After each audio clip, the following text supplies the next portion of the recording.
Titulares. Consejo de Participación asegura que no ha desacatado sentencia de la Corte. Alerta por detección y preliminar de gripe aviar en 3 aves muertas en Galápagos. La Fiscalía advierte sobre montajes con inteligencia artificial contra Salazar. Refuerzan los controles en Ecuador por alerta que se mantiene en India por el virus Nipah. Un detenido tras decomiso de más de 1 tonelada de cocaína en Guayaquil.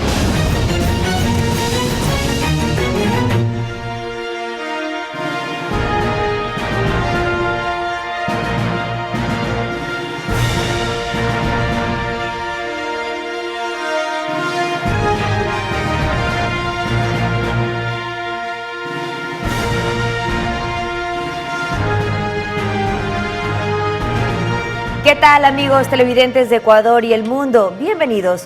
Entre el 20 y el 22 de septiembre se prevé que se incremente la velocidad y las ráfagas de viento en la región interandina. Pedro. Katy, buenos días. Asimismo, en las estribaciones de la Cordillera Oriental. Buenos días a todos ustedes, amigos televidentes en el país. De esta forma iniciamos Noticias Soromar, primera emisión. El presidente del Consejo de Participación Ciudadana, Allen Berbera, aseguró que no han desacatado las sentencias de la Corte Constitucional.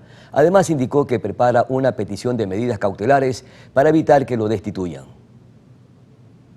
El conflicto tras el pedido de conformación de una veeduría ciudadana para que analice las funciones del Consejo de Participación Transitorio continúa. El presidente del órgano de control, Allen Berbera, se pronunció con respecto al tema. Aquí nadie está desobedeciendo o incumpliendo nada. Lo que se ha puesto en el debate público por la fase de seguimiento iniciada por la Corte Constitucional es la capacidad de que los ciudadanos ejerzan su derecho de fiscalizar al Estado. Es imposible concebir que los ciudadanos no puedan iniciar veedurías, constituir mecanismos de Contraloría Social y de democracia participativa. Además, aseguró que el conflicto no lo debería resolver el Consejo. El Pleno del Consejo de Participación no ha tomado ninguna decisión. Instancias de esta institución cumplieron la orden de un juez constitucional para crear una veeduría, fruto de la iniciativa de diferentes ciudadanos. Si existe contradicción entre la orden constitucional de un juez y algún dictamen previo de la Corte Constitucional, es precisamente esta Corte, no este Consejo, a quien le corresponde resolver este aparente dilema. Por lo que el 25 de septiembre presentarán oralmente sus descargos ante la Corte Constitucional, para lo que además insisten en que la sesión sea presencial. Y es que frente a todo esto, Vera pedirá medidas cautelares al sistema interamericano para evitar que lo destituyan.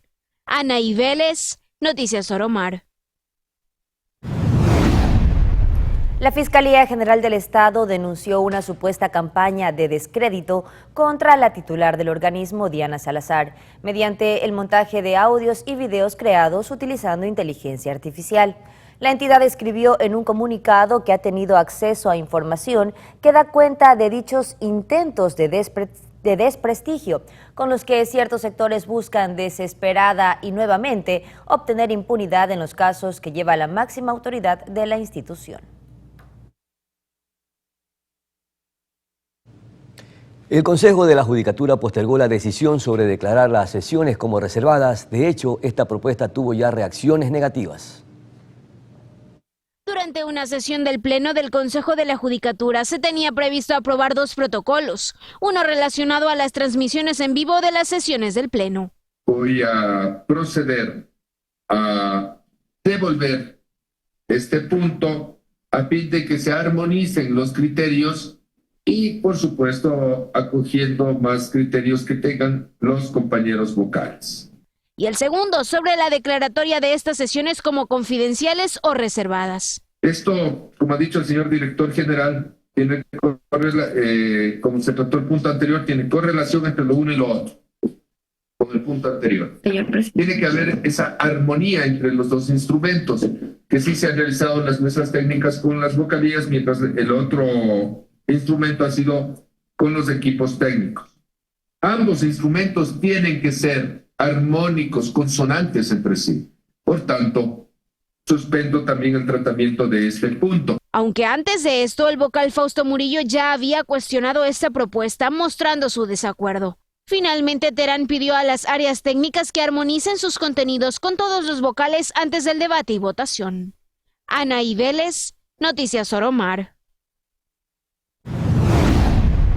Este 19 de septiembre, la Corte Constitucional informó que dio su aprobación al decreto ley para la creación del impuesto redimible a las botellas de plástico. La decisión se tomó por unanimidad, con 9 votos a favor, en una sesión realizada el 18 de septiembre, pero no fue comunicada inmediatamente. Debido a esto, asociaciones de recicladores y grupos ambientalistas realizaron una manifestación en las afueras del organismo para exigir la aprobación, ya que no se conocía de la decisión favorable. Fue el pasado 18 de agosto que el presidente Guillermo Lasso envió a la Corte este decreto ley que permitirá que los recicladores cobren 2 centavos por cada botella plástica que recuperan y entreguen a las embotelladoras o plantas recicladoras. Según el gobierno, 25,000 recicladores serán beneficiarios con este ingreso.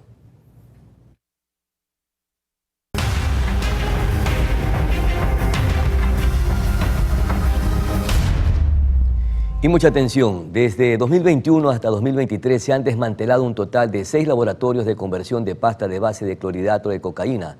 Esto según datos del Ministerio del Interior. Se trata de una reunión donde participaron expertos de 21 países de América y Europa, así como otros socios estratégicos de la Oficina de Naciones Unidas contra la droga y el delito. Debemos tener muy claro y reconocer que el narcotráfico se ha convertido en una de las principales actividades económicas ilícitas en el mundo, superando en las ganancias al tráfico de personas. Zapata destacó los trabajos de la fuerza pública en la lucha contra las economías ilegales, ya que al no ingresar en el mercado norteamericano, los narcotraficantes en 27 meses de gestión de este gobierno han perdido 20.000 millones de dólares y el mercado europeo representa cerca de 36.000 millones de euros. Tenemos que entender las diferencias por los costos de cada kilo de droga. En el mercado americano aproximadamente $25.000, en mercados europeos aproximadamente $50.000. También se refirió a los factores que inciden para el tráfico ilícito de precursores o sustancias químicas, entre esos, el aumento en la producción de cocaína en Colombia. La permeabilidad de la frontera, la red vial existente en el Ecuador, así como la concentración de cultivos y laboratorios de cocaína en departamentos fronterizos de Nariño y Putumayo, provocando el aparecimiento de rutas para el abastecimiento y a los enclaves productivos de la cocaína. Los precursores químicos son provenientes por vía terrestre desde el Perú, utilizando las rutas El Oro, Lojas y Esmeraldas, Carchi y Sucumbíos. Además, reconoció que en la actualidad se evidencia la utilización de los puertos marítimos como las principales rutas de ingreso de droga, utilizando empresas legalmente constituidas para posterior ser comercializadas en el mercado con fines ilícitos. Según datos oficiales, desde 2021 hasta 2023 se han desmantelado 6 laboratorios de conversión de pasta base a clorhidrato de cocaína, situados en la subzona Carchi, Sucumbíos y Esmeraldas. Asimismo, se han destruido un poco más de 500 toneladas de droga, siendo el clorhidrato de cocaína la sustancia que más se ha destruido, seguida por la marihuana. Belén Mendoza, Noticias Oromar.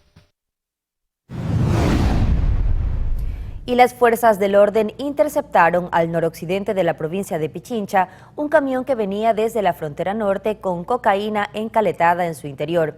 Según Andrés Erazo, director antidrogas de la Policía Nacional, 2 ecuatorianos y un colombiano fueron detenidos en esta operación. Prácticamente este alcaloide viaja desde Esmeraldas, se traslada por las carreteras Imbabura, llega hasta Calacalí, y en Calacalí es identificado y desarticulado esta organización en este sentido de 3 personas, como explico, 2 ecuatorianos y un colombiano. Son 500 kilos, media tonelada, es un impacto fuerte a la economía ilícita. Más de 1 tonelada de cocaína que pretendía ser enviada a España en un contenedor con puré de banano de exportación fue decomisada por agentes de la policía tras el desarrollo de la operación Renacere en uno de los puertos marítimos de la ciudad de Guayaquil. Producto de este hecho existe un ciudadano detenido.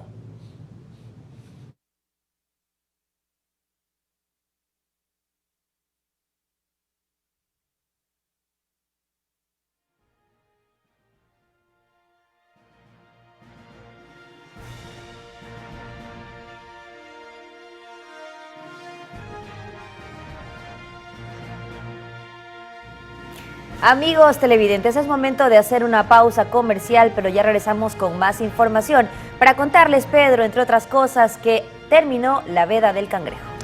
Qué buenazo, a los que nos encanta el cangrejo, efectivamente. Buena noticia. Por otro lado, después de la pausa vamos a conversar con la doctora Paola Castillo. Ella es responsable del proceso de vigilancia de salud del Distrito Manta para conocer cómo están las incidencias de dengue en esta región. Ya volvemos.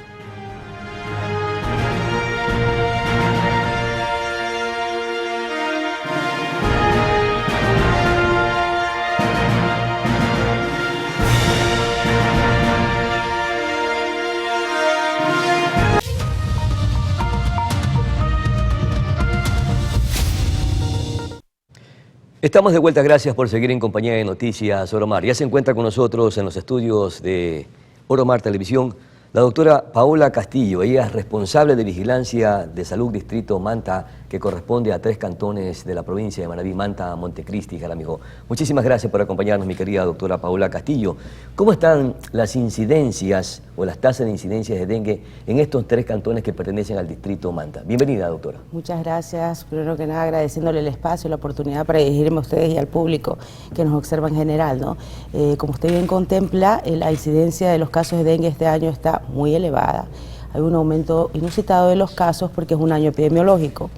Cada 5 a 10 años hay un aumento de los casos de algunas arbovirosis y este año pues ha sido el caso del dengue. Si ustedes recordarán, en el 2015 tuvimos una alta tasa de casos de chikungunya y de allí pues habíamos tenido una meseta estable en lo que son los casos de dengue hasta este año.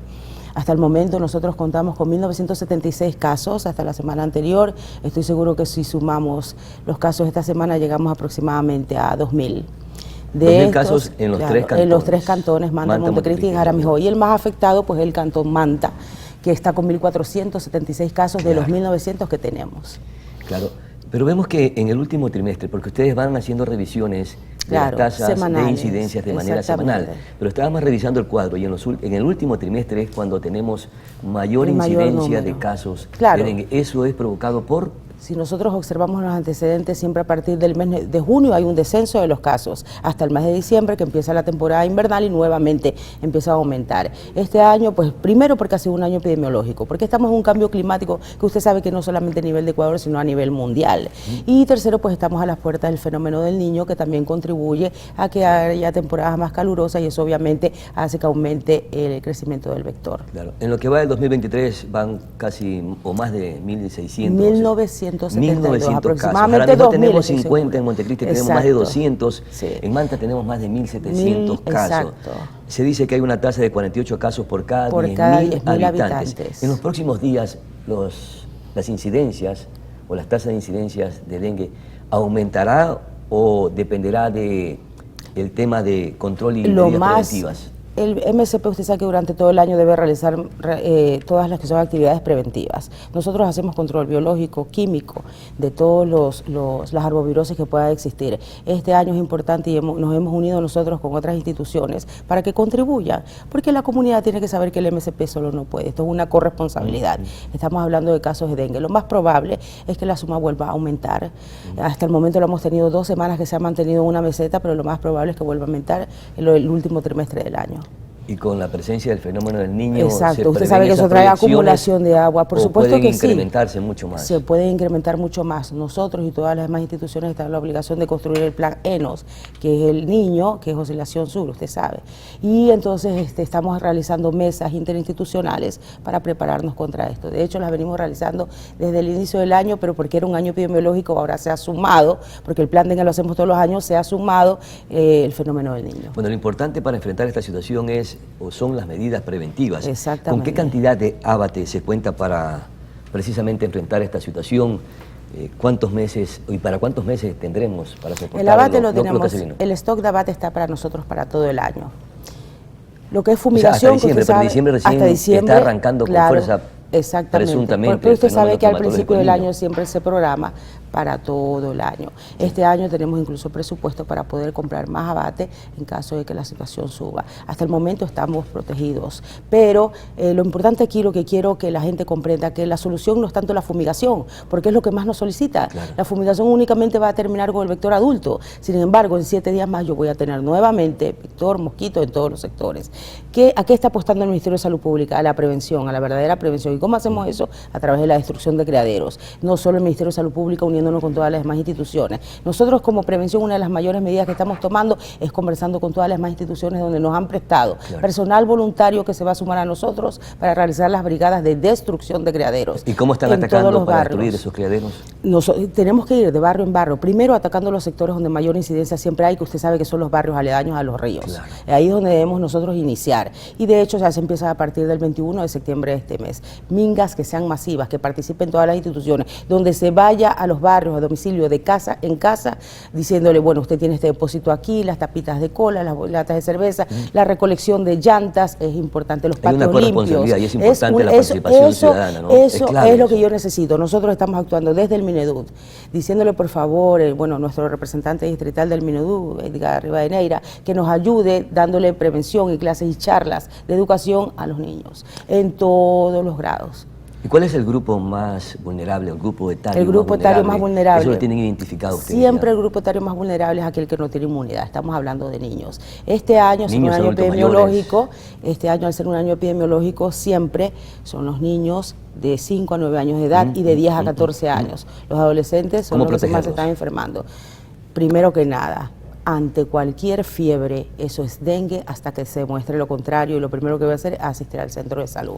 Si nosotros vamos por prevención en su casa, por favor mantengan sus patios limpios, hagan destrucción de criaderos diaria si es posible, hagan mingas masivas en todos los sectores donde se han presentado más casos, mantenga su patio limpio, las ordenanzas de los patios que estén vacíos, baldíos, que se cumpla, que se limpien esos patios, y sobre todo que los niños aprendan la educación y cambien el chip, que sepan que si tienen depósitos de agua, porque a veces hay escasez de agua y la gente acumula, que los tengan tapados herméticamente, que contribuyan sobre todo a la entrada de ese valiosísimo personal de control vectorial que va de casa en casa, dando el mensaje educativo, aplicando el abate. Usted acaba de manifestar que cuando un niño o una persona presente un cuadro febril, inmediatamente tiene que tratarse como si fuese un caso de dengue. Exactamente. Pero hoy que tenemos algunas patologías que tienen similares síntomas. Así es. ¿Cómo actuamos como ciudadanos? Tenemos que ir inmediatamente ante a un centro de salud, que es lo más importante. Ante la emergencia que tenemos, toda dengue fiebre hasta que se demuestre lo contrario. Al yo decir eso estoy diciendo no se automedique, no debe tomar ningún antiinflamatorio, hasta que por medio de una prueba o hasta por una simple biometría hemática, porque el diagnóstico del dengue es clínico, se den cuenta de que el paciente no tiene o que ya ha pasado la sintomatología. Hay otro tipo de enfermedades que también son propias de la temporada invernal. Usted sabe que vienen respiratorias, pueden venir zoonóticas, otro tipo de arbovirosis, pero de todas formas es importante que toda fiebre es dengue hasta que se demuestre lo contrario. Y el tratamiento para eso es paracetamol y es hidratación, sea por vía oral o sea por vía intravenosa. No se come ningún, a menos que ya tenga la certeza de que es otra patología. Importante esa recomendación. ¿Cómo están equipados los equipos de pronta respuesta frente a la inminente llegada del fenómeno del niño? ¿Estamos preparados, súper preparados? Usted sabe que cuando un evento de esta naturaleza podemos estar preparados, pero por más siempre pasan cosas que son inusitadas. Pero nosotros desde el inicio del año tenemos nuestro plan ENOS, que es el plan que debe hacer todos para el fenómeno del niño. Realizamos el plan del dengue y el plan de la etapa invernal. Estamos preparados con medicación. De hecho, ya se hizo la reunión de farmacoterapia para ver cuáles son los medicamentos dependiendo de las enfermedades que más suelen presentarse en esta temporada. Usted sabe que aumentan las enfermedades hidrosanitarias, todas las zoonosis también, aumentan las arbovirosis, entonces nosotros debemos estar preparados. Y asimismo le hemos hecho conocer a las demás instituciones que participan con nosotros, clínicas privadas, sector público, el GAT que tiene su departamento médico y todos los médicos ocupacionales sobre cómo tienen que actuar en esta situación y que cada uno debe tener su plan y sobre todo actuar coordinadamente. Usted sabe, José, tener el plan, insumos, medicación. Claro, el stock de medicación le consulto que también no si puede cuentan fallar. con esos toldos que le denominan impregnados con deltametramina. Deltametrina, claro. La coordinación nacional nos dota a nosotros. Es importante para por supuesto proteger que sí, por supuesto sobre que todo a sí. ese grupo etario. A ese grupo etario, exacto. Los menores y los extremos de la vida. Lo que usted me preguntaba antes, le digo, lo que pasa es que los adultos mayores pues ya han pasado dengue alguna vez en su vida. Recordemos que Ecuador es un país endémico y ya adquieren cierta inmunidad. Lo que sí es posible es que puedan complicarse más si les vuelve a dar o a infectarse con alguna otra cepa que no sea el DEN 1 o DEN 2. Tenemos habilitado por si acaso los laboratorios de entomología.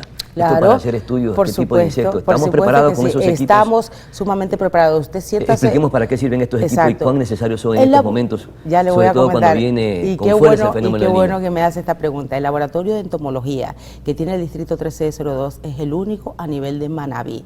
El laboratorio de entomología es el que hace la monitorización y el control de vectores en los sectores, donde nosotros ponemos trampas o bitrampas para ver qué tipo de vector es el que está circulando, si es Culex, si es Aedes aegypti. Se envían todos estos a Quito en el INSPI analiza este vector, tiene el virus del dengue, o este vector tiene un ejemplo, el virus del chikungunya, o este tiene el virus del Zika. Y eso nos permite a nosotros estar alerta y saber la densidad de vector que tenemos y qué sectores nosotros debemos atacar primero.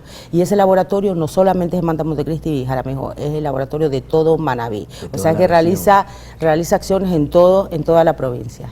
Además se puede vigilar, me dicen, el posible ingreso del vector en los puertos. Claro, por supuesto que sí. De hecho ahí está, todo el año se ha hecho. Ya tenemos 2 años con este programa. Y de hecho siempre se colocan cada 7 días, tanto en el puerto como en el aeropuerto como en el terminal terrestre. Finalmente, ustedes tienen algunos programas como el VIH y papiloma humano y salud mental. Claro. ¿Cómo están estos programas? A ver, le comento, el Ministerio de Salud Pública tiene muchos programas. Dentro de ellos está la estrategia de VIH, es un programa muy bonito que tenemos que se llama justamente Estrategia 95-95-95. Eso quiere decir que el 95% de la población estimada debe conocer su estado serológico. El 95% de esta población que conoce su estado serológico debe recibir medicación antirretroviral gratis. Y el 95% de esta población que recibe medicación antirretroviral gratis debe de tener cargas virales indetectables. Nosotros aquí tenemos un programa bueno, porque captamos, hacemos tamizaje de las pruebas rápidas de VIH, usted sabe las embarazadas que tienen que ser 5, primero, segundo, tercer trimestre, parto y puerperio, le hacemos a toda la población, las esposas de ella y la población LGBTI. Recuerde que Manta, Montecristi y Jaramillo, nosotros como distrito somos un cantón inclusivo, entonces siempre se está ofertando, usted sabe que el 1 de diciembre es que cuando se celebra la lucha mundial de las acciones contra el VIH, y una de ellas justamente el tamizaje a toda la población, que lo mantenemos durante todo el año en nuestros 31 centros de salud, Manta, Montecristi y Jaramillo, completamente gratuito, y que le permite a la persona conocer su estado serológico, que ese es un derecho de todos, ¿no? Perfecto, mi querida doctora, muchísimas gracias por su participación. Gracias a ustedes. La doctora Paola Castillo ha estado con nosotros, responsable del proceso de vigilancia de salud del distrito Manta, Montecristi y Jaramillo, y lo más importante es que contamos con insumos, vamos a estar preparados para la inminente presencia o llegada del fenómeno del niño, sobre todo para enfrentar estas enfermedades que son propias de la época y más aún cuando se van a acentuar precisamente porque el niño se dice que va a venir con bastante fuerza. A nuestra pausa publicitaria ya retornamos. Muchísimas gracias, doctora. Ay, gracias.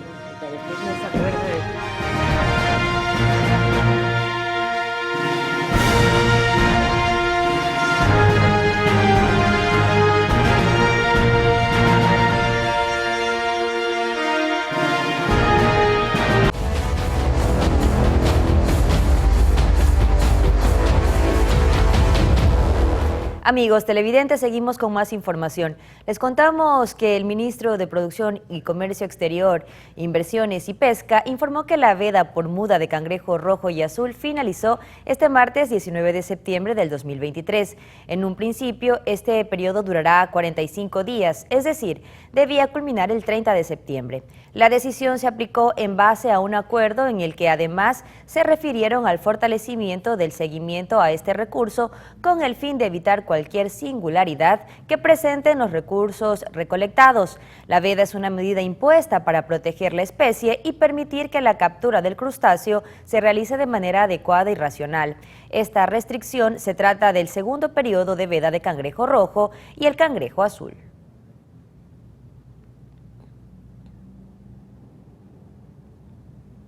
Las proyecciones económicas del Banco Central para el 2024 no son muy alentadoras. Entre los factores que inciden está el fenómeno del Niño, así como la situación petrolera y minera. Las últimas proyecciones del Banco Central para la economía de Ecuador en 2024 no son muy alentadoras. Según dicha entidad, el crecimiento será de apenas 0,8%. Es que al parecer la economía atraviesa un proceso de desaceleración, pues a inicios de año el Banco Central proyectaba un crecimiento de 2,6% para 2023, pero ahora prevé que ese indicador aumentará solo en 1,5%. Entre los factores que explican la proyección para 2024 está el fenómeno de El Niño, lo cual a decir del Banco Central tendría efectos en las exportaciones que caerían en un 7%, siendo los sectores más perjudicados el camaronero con una caída del 6,4% y la pesca con una baja del 8,6%. Asimismo, el Banco Central prevé que las importaciones caerían en un 3,3% debido al mal desempeño de la economía. Pero el fenómeno del Niño no es el único factor preocupante. Está también el cierre del bloque 43 ITT del Yasuní, con lo que la actividad petrolera registrará una baja del 8,2%. Consecutivamente, la inversión pública y privada tendrán un retroceso del 0,1% el próximo año. Asimismo, el sector minero, que tras 4 años de crecimiento consecutivo y con una proyección positiva del 7,6% para finalizar el 2023, podría sufrir un decrecimiento del 2,6% el siguiente año, debido a la incertidumbre por los procesos de consulta ambiental que analiza la Corte Constitucional tras una acción de protección presentada por la CONAIE y que paralizó inversiones en diversos sectores como el turístico y hotelero. Sin embargo, no todo es negativo, pues el indicador de consumo de los hogares crecería en 2,3% en 2024, aunque el porcentaje sigue siendo menor a lo proyectado para 2023. Tania Loor, Noticias Oromar. Está previsto que para este 21 de septiembre el INEC entregue los resultados del censo poblacional. Frente a esto, desde Noticias Oromar dialogamos con el director ejecutivo, quien dio detalles de este proceso. El Instituto Nacional de Estadísticas y Censos realizó un censo poblacional a finales del 2022 con un retraso de 2 años tras la pandemia. Frente a esto, el director ejecutivo de la entidad anunció que para este 21 de septiembre ya se tendrán los resultados. Saber con mayor precisión cuántos somos, dónde estamos y en qué condiciones vivimos. Y esto no es un tema menor, porque a partir de los resultados del censo uno puede planificar o puede evaluar toda la información sociodemográfica a nivel territorial. Es una información bastante potente que aborda o abarca muchas temáticas, entre ellas, por ejemplo, los temas asociados con las condiciones de vida, los temas asociados con el acceso a servicios básicos que tienen las viviendas. Vamos a poder conocer cuántos hombres, mujeres existen, cuántas personas se autoidentifican, por ejemplo, como montubios.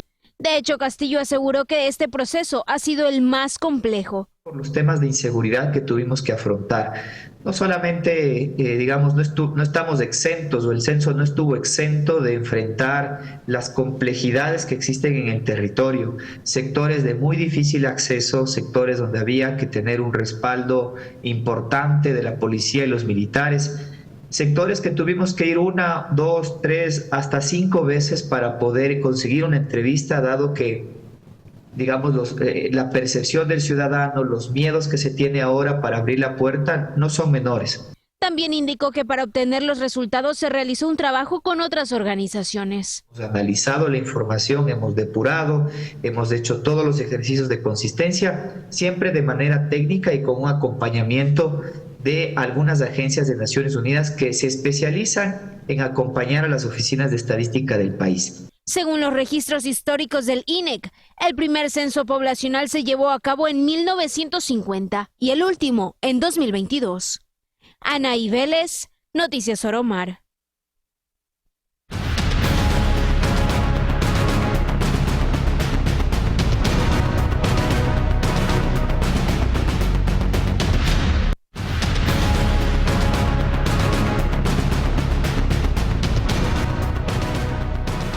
A esta hora de la mañana, amigos, hacemos enlace directo con nuestro compañero Cristian Arias, quien se encuentra con información de última hora desde el Cantón Durán. Bienvenido, Cristian, buenos días. ¿Qué tal, Katy? Muy buenos días. 7 de la mañana, 39 minutos. Estamos en vivo precisamente desde el sector 6 de Los Helechos. Un día de terror para los habitantes de Durán, específicamente para quienes habitan en Los Helechos. Hace unas horas se llevó a cabo el protocolo de levantamiento del cadáver de una persona que fue acribillada a bala más o menos entre las 3:50 de la madrugada y las 4, cuando los vecinos habitantes del sector escucharon las detonaciones. Tardó bastante en llegar la unidad de medicina legal para retirar ese cuerpo, y mientras nosotros cubríamos esa información y estábamos en vivo, unas personas de la comunidad nos alertaron que a 4 cuadras había otro estado de alarma, precisamente aquí. A mi espalda voy a mostrarte el domicilio donde se ha detectado que ha sido colocado un artefacto explosivo. Al parecer podría tratarse de dinamita, según lo que de manera extraoficial nos han dicho los policías que están a cargo del acordonamiento y de la evacuación que hace pocos minutos se realizó con las familias que habitan en esta cuadra, en este sector. Hay allí un bulto, un paquete de lo que podría ser dinamita, un taco de dinamita. Esto ha causado, pues, obviamente el terror, el horror entre las personas que habitan aquí. Han salido de sus casas, se encuentran en el exterior, a 150 metros aproximadamente que se hizo el cerco por parte de la Policía Nacional para resguardar la vida de las personas que habitan acá. Y se está en este momento a la espera de que lleguen los técnicos del GIR, Grupo de Intervención y Rescate, quienes son los especialistas en explosivos, para que puedan manejar esta situación, controlar y seguramente hacer una detonación controlada de lo que se encuentra acá en esta casa. Hemos preguntado tras cámara, hemos conversado con algunas personas, no existía amenaza, al parecer la familia no ha reportado que alguien los haya amenazado, lo que causa extrañeza. Bastante sorprendidos están los moradores por lo que ocurre acá, porque esto los ha despertado con este estado de alerta, y es que Durán definitivamente está en una situación de violencia. Señor, buenos días. Vamos a tratar de conversar sin la imagen, la cámara está para allá, solamente la voz. Hay preocupación por esto que podría ser un explosivo. Pero lógico, ¿cómo no hay preocupación de tanto explosivo que ponen por donde quiera en el país y la gente muere inocentemente, está muriendo la gente? Este gobierno no hace nada. Muchas personas no quieren dar una declaración, que la cámara los enfoque, hay temor a que existan represalias, señor. Es lógico que esa represalia existe, nadie va a dar una declaración que saliendo la persona integralmente uno, ¿no? Sí, le agradezco, precisamente por eso la cámara la tenemos apuntando hacia otro lugar, porque de todas maneras es necesario conocer este testimonio de ustedes que han despertado hoy en un día terrorífico. Hay varios casos en las últimas horas, alrededor de 12 muertos en el Cantón Durán. Así es, señor, tantos muertos, tanta gente, vuelvo a repetir, tanta gente inocente que está muriendo. Y este gobierno no hace absolutamente nada. Dice que está trayendo armamento para fortalecer a la policía y hasta la vez no se ve nada. El gobierno más que puedo decir, malo este gobierno. Bien, son las impresiones del señor, le damos las gracias. Es un ciudadano de Durán, un habitante de acá, del sector de Los Helechos, en el que ha expresado, ha compartido con nosotros su preocupación, la preocupación que es común entre quienes viven acá, en constante sobresalto, en constante zozobra, porque a cada momento se sabe de un nuevo hecho violento, de una persona que ha sido abatida, que ha sido asesinada, o de hechos como este, que con un explosivo se despierta todo un vecindario en estado de alerta. Hasta aquí el informe, compañeros, ustedes continúan. Cristian, muchísimas gracias. Es lamentable la situación que viven los moradores ahí en el Cantón Durán. Gracias por tu completo informe. Con esta información nos vamos a una pausa comercial, amigos. Ya regresamos con más noticias.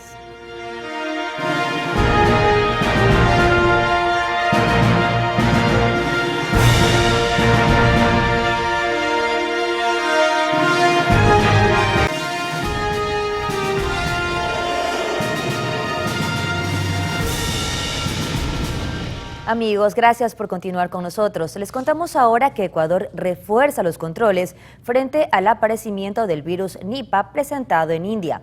Sostiene el subsecretario de Control Epidemiológico Francisco Pérez, quien anunció que no existen casos reportados en nuestro territorio. Nosotros hacemos pues mantener la vigilancia que siempre tenemos. Sin embargo, en este momento no existe riesgo en el país de que existe este tipo de contagios, y lo que nosotros hemos hecho es fortalecer un poco la vigilancia, ¿no? La vigilancia para todos los procesos y para todas las enfermedades de origen respiratorio y desconocido, porque este puede contagiarse de humano a humano por vía respiratoria. El Instituto Butantan de Brasil y la empresa farmacéutica MDS trabajan en la creación de una vacuna contra el dengue, tras el aumento continuo de casos de esta enfermedad en América Latina. Se prevé que en julio del 2024 estén listos los resultados de la última fase de investigación, con el objetivo de recibir la autorización del gobierno brasileño para aplicarla en la población. Para esto han realizado pruebas en aproximadamente 17.000 personas de varios países de la región. Se espera que esta vacuna tenga una efectividad mayor al 80% y que sea de una sola dosis durante toda la vida.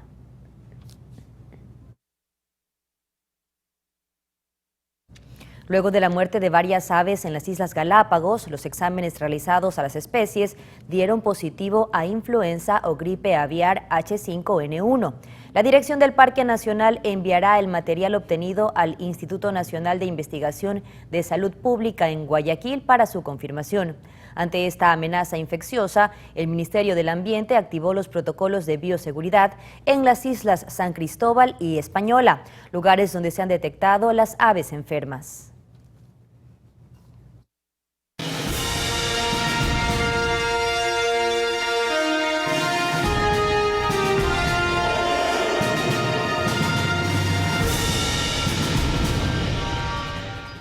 Gracias por su fiel sintonía. Seguimos con más información. 8 sujetos fuertemente armados asaltaron a los ocupantes de un vehículo tipo camioneta mientras circulaban por la avenida San Francisco en Daule, provincia del Guayas. Esto según la versión de uno de los ocupantes del automotor. En la gráfica viralizada vía redes sociales se observa al automóvil con una llanta baja mientras un ciudadano relata los hechos, además de mostrar su preocupación ante los recientes hechos delictivos. En Esmeraldas, las Fuerzas Armadas, a través de su grupo de comandos, ejecutaron una operación especial contra el terrorismo en los sectores de Primavera y Gatazo. Las acciones dejaron 2 sujetos capturados, alias El Gordo y Picolín, quienes serían miembros de una peligrosa banda delincuencial y criminal que mantiene en zozobra la provincia fronteriza. Picolín estaría vinculado con la incineración de vehículos, entre otros actos intimidatorios en Esmeraldas. Entre los indicios decomisados están 4 cócteles Molotov, un revólver, una cartuchera doble cañón, 2 armas blancas, municiones de diferentes calibres, teléfonos móviles, relojes de pulsera y una máscara. Y en La Joya, provincia del Guayas, ciudadanos y personal policial detuvieron a un delincuente cuando pretendía robar a moradores del sitio. Según evidencian las imágenes, habitantes cansados de la inseguridad atraparon al antisocial para darle su merecido, para luego ser llevado por los uniformados.